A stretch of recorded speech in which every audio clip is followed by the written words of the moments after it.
yan, kanto mo na. So, what do we do? Well, ito nga may plano tayo. November 30, nationwide yan, no? Tayo? Sa next week kami. Ha? Doon kami sa iglesia kami. Hindi, kayo. 3 days Kami. Kayo lang. November 30, tsaka November 23. Today, may nangyari sa Ayala. Kasi yung Friday, white, every Friday. Yung white movement activity kanina ng trade unions, business, etc.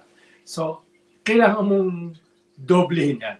No? Yes. Dahil nga, dito sa nakaamba na operasyon o destabilization na gagamitin itong testimony, expose ni Saltico. Yep. So, sinabi ko na kanina, naglalabas na ng mga statements at possibly tomorrow or sa Sunday, maglabas na ng statement ang CBCP sa nangyayari. Yep.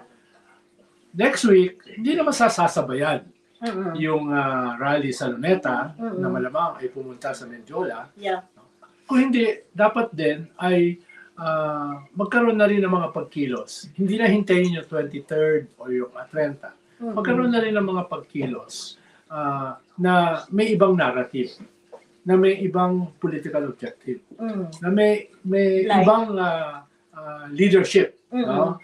Doon sa leadership na maglulunsad sa Lunes. Diba? Okay. Tapos, anong agenda ng leadership na yan? well, una, yung anti-corruption, anti-impunity, anti-dynasty, pro-reforms.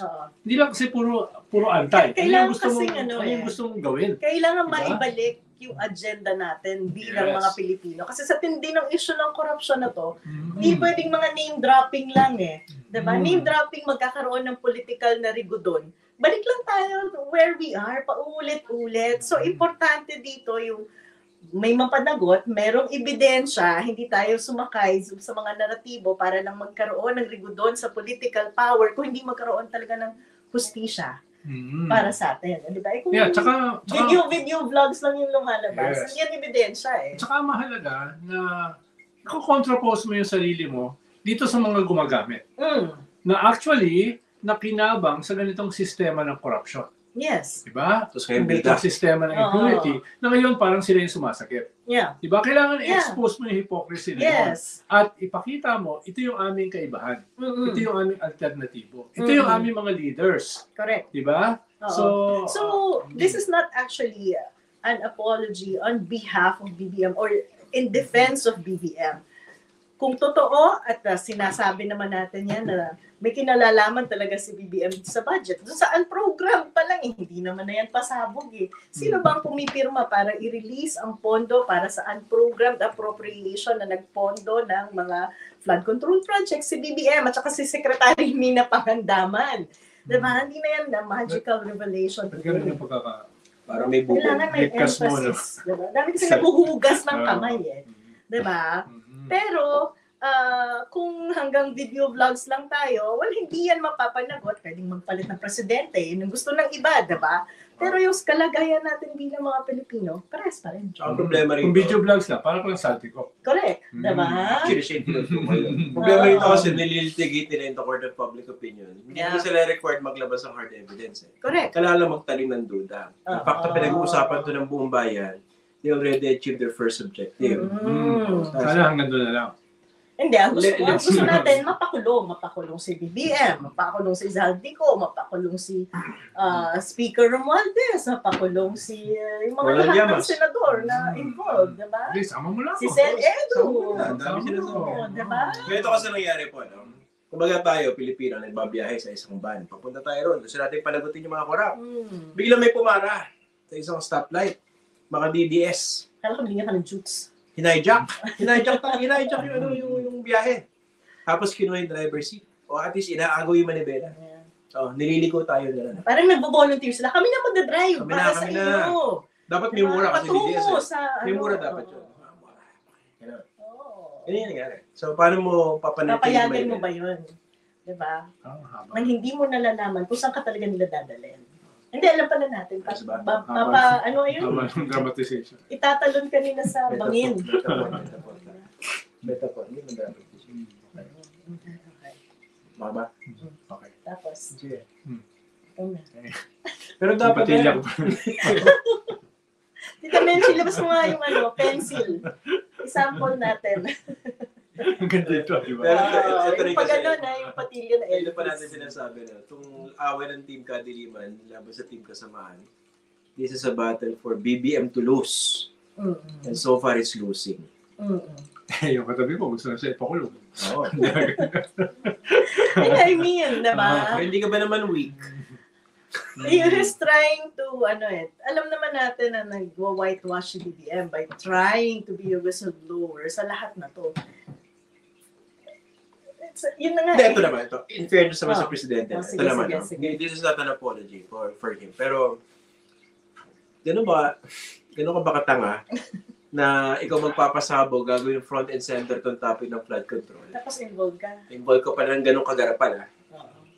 Parang hindi mo ba naisip yun? Teka, sasabog sa mukha ko to. Pwede. Kahit pa para naman siguro, maski hindi ganun ka-touch expectation sa kanya, kahit pa para naman siguro naisip niya yun, di ba? I don't know. Hindi yung tinuro sa Oxford. Ayun. Ano, mga loyalista, okay ba tayo? Yung tinuro ba sa Oxford yung scenario building or ano? Depende kung anong kurso mo. Pencil. Sa amin kasi, tinuro yan. Saan? Sa Oxford. USA. Sa Oxford. Mukhang na-hurt siya sa patilya. Hindi, gusto nga ng pasample eh.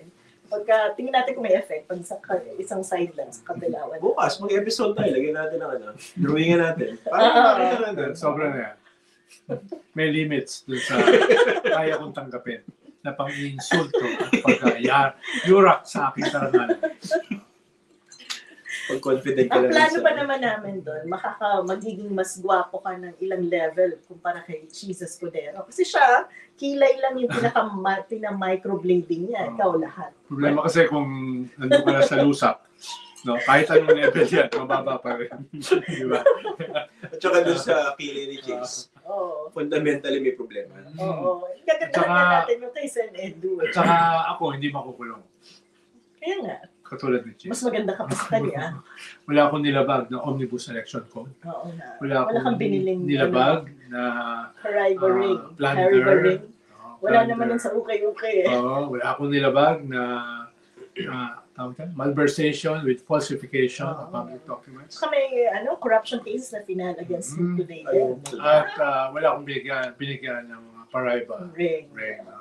Gusto ko rin iparealize ito sa mga kababayan natin. Alam niyo po, talagang kitang-kita natin battle of narratives. And kung in the past, na-entertain tayo dito sa away ng mga naghaharing uri, itong mga political dynasties na ito, nitong Team Kadiliman at Team Kasamaan.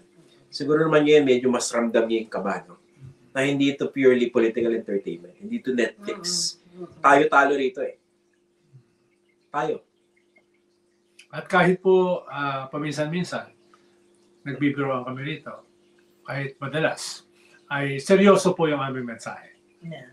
Na this is a defining moment in our history. Mm-hmm. Perhaps more defining than other moments Yeah. in our history. Yeah. Kaya we have to level up. Mm-hmm. Kung sila ay tayang pato, all in, mas lalo tayo. Oo. Dahil kung ano mangyayari in the immediate, ay yan ang huhubog sa kinabukasan ng ating bansa at ng ating sambayanan at ng mga susunod na sambayanan. So this is a very, very serious moment Situation. sa ating Actually, baka nga mas maganda ilatag na rin natin yung mga possible scenarios. Kasi halimbawa, kinagat. Baka Remco yan, ha?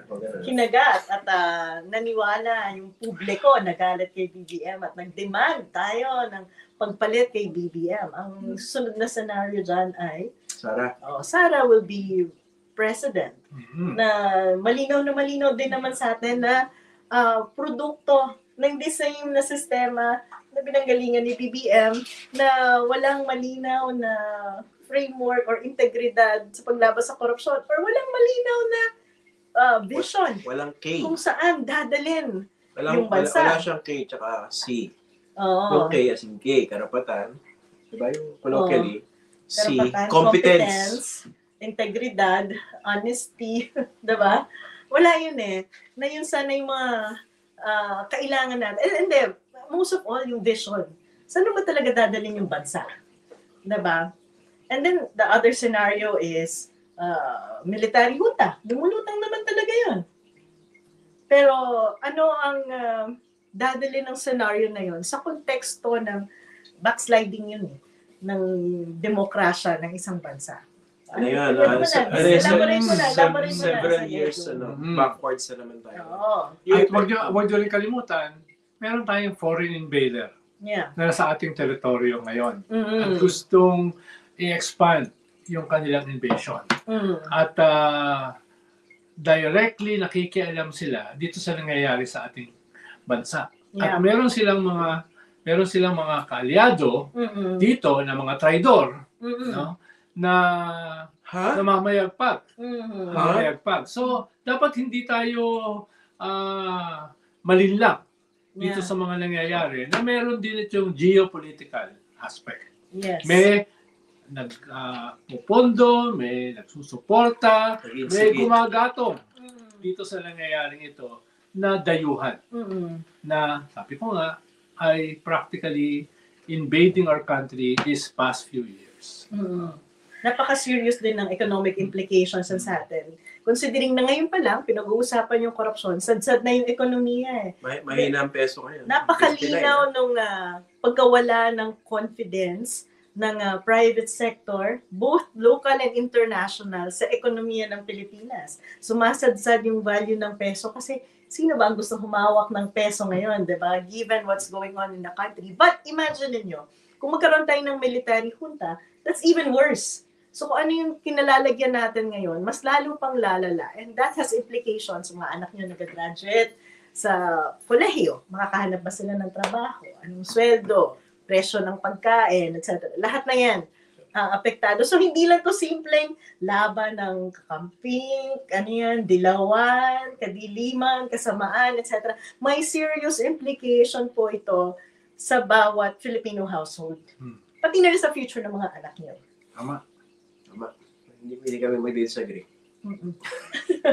So, ang future natin, pag pinorcast mo, tinanong mo si Manang Bola. Manang Bola. Ano masasabi ni Manang? Perlas na bilog? Ako investor ngayon, ba't ako pupunta sa Pilipinas? Sa gulo-gulo. Diba? Oo. Ang tindi ng corruption issue. Tapos pag nagkaroon ng military junta, ba't di ako ilalagay yung pera? Correct. O, pag hindi pumasok yung investors, yung FDI sa atin napakahina, yun. Sinasabi mo, epekto sa ordinaryong Pilipino. Kaya wag natin gawing perfect storm ito para dito sa mga destabilizers. Mhm. Para dito sa bahagi ng bulok na sistema. Dahil definitely, yung ekonomiya tatamaan next week. Correct. Stock market, So, saan mo siya currency, dadalhin? Investors, etc. Diba? So, Diba? yung conversation na to, saan mo siya dapat dalhin? Dapat evidence-based, diba? Strengthening of the judicial system, Yes. strengthening of our institutions, pagdemand na accountability, Yes. policies. Ako, isang basic lang. Kasi lahat tayo, biktima ng false narratives ng social media, yung konting critical thinking. Yeah. Hindi pong pag may nagsalita ng ganito, huwag agad maniwala. Kasi pag-iisip natin, alam ko naman magnanakaw yun, ito may nagsalita. Maniniwala pa tayo agad. So, gawing mapanuri, huwag tayo basta-basta naniniwala. At saka nabudol na eh. Marami nang nabudol noong 2022 nung naniwala sa Unitives. Diba? Pero nga, ang takeaway ko nung sabi ko, Zaldi ko, napakabait pala talaga. Pwede maging santo. Sunod-sunuran lang siya. Kahit approach share siya. Baka pwede ibalik muna yung mga insertions, yung mga binulsa. Maganda ibalik muna. Nakinabangan niya. Mas convincing yun. Tapos maglabas siya ng mga totoong ebidensya. Mga hindi po namin sinasabi na hindi totoo yung sinasabi niya. Ang sinasabi lang natin, mas maganda kung may matibay na ebidensya na nagpapatunay dun sa sinasabi niya. Diba? At ano yung mga magiging pamamaraan doon? Ito kasi pinakainintay nila, no? Yung medyo support yung kay Gutesa. Hindi nga mahanap si Gutesa wala ngayon. diba? So siya yung kauna-unahan daw na nag-link kay Speaker. Ako, convinced ako, may kinalaman dito sa Speaker Romualdez, diba? Pero kailangan mo ng respeto naman sa sistema. Lagyan mo ng very compelling narrative man lang na, of course, dapat may ebidensya. Ang susunod nun, dapat presidente. Ito na yun. Ito yung pinunan ni Zaldico. Diba? Kaso dahil butas ang kwento eh. Hindi porke pinapoint out at least ko yung butas, hindi pinagtatanggol si Bongbong dito. Oo. At saka, well, alam nyo, yung disappointment natin, hindi nga lang dito sa naratibo ng flood control corruption eh. It started way before this. Yung impeachment ni Sara because of the confidential fund. Kaya nakakalungkot nga rin kasi, parang syempre, ang hirap eh. Wala din kasi moral ascendancy si Marcos. Then even before this, sumabog na yung issue ng corruption sa confidential fund. Di pa rin tayo nakakahanap ng hustisya. So ang naratibo talaga dito ay, kailan ba magkakaroon ng hustisya talaga para sa mga Pilipino dito sa usapin ng corruption? Yes. Anong dapat natin gawin? Sinabi ko na kanina. Lasing na to. Yun. Imagine po ni Sen Eddie mga patilya niya eh. Ayan. Oh, Okay ba tayo? di ba? Kaya po, wag lang natin hintayin yung susunod na kabanata. Mm-mm. Tayo yung maging susunod na kabanata. Mm-mm. Diba? Oo. Lalo na ho. Nakakalungkot na marami pa rin nagpapadala doon sa mga naratibo at nagpapaghiwalay-hiwalay sa atin bilang mga Pilipino, di ba? Bitter lang yan kasi mga kamping dilawan yan. Ito, mga BBM. Ito, mga... Hindi, kaya maganda yung ganitong discussions. No? Dahil natutulungan mabigyan ng konteksto yung mga nangyayari. Kasi kung babasahin mo lang kunwari yung isang balita, biglang may pasabog sa ko. Parang titingnan mo siya in isolation. Parang isang single news story. So, yung ginagawa natin dito, i-explain natin yung konteksto. Yung mas malalim na konteksto na dapat nare-realize ang ordinary Pilipino dito. Kumbaga, sobra tayong ginagago at ginagawang tanga ng mga to eh. Yeah. So, medyo naman, huwag na tayo masyadong Again, paapi. yung defining moment na ito, mahigit kalahati nito ay kung anong tingin natin sa ating mga sarili. Correct. Diba? Ano yung para sa Yun yung akin pinakamahalaga na bilang usapin dito. Pilipino? Diba? Papayag ba akong mabudol Yeah. nitong mga ito? Papayag ba ako na manonood na lamang sa mga nangyayari? So, anong klase tayong tao? No? Kung ganito yung magiging attitude natin sa lahat ng nangyayari ito, dapat talaga hawakan natin. No? Ito. At kasama sa paghawak dito ay hindi lamang huwag magpaloko kung hindi ano yung ating alternatibo. At ano yung outcome na gusto nating makita para sa bansa? Diba? Dahil hindi lang naman tayo limitado sa choice ng lesser evils. Yes. Or either or. No? Dapat ano yung ating alternative? Iba, may gusto kong dagdag doon sa messaging na malaki niya. Siguro may nakakaramdam sila ng mas sense of urgency ngayon. Siguro naman. No? Dapat bilis-bilisan niyo yung pagpapakulong. Kasi ito na-hijack na yung narrative. For the worst.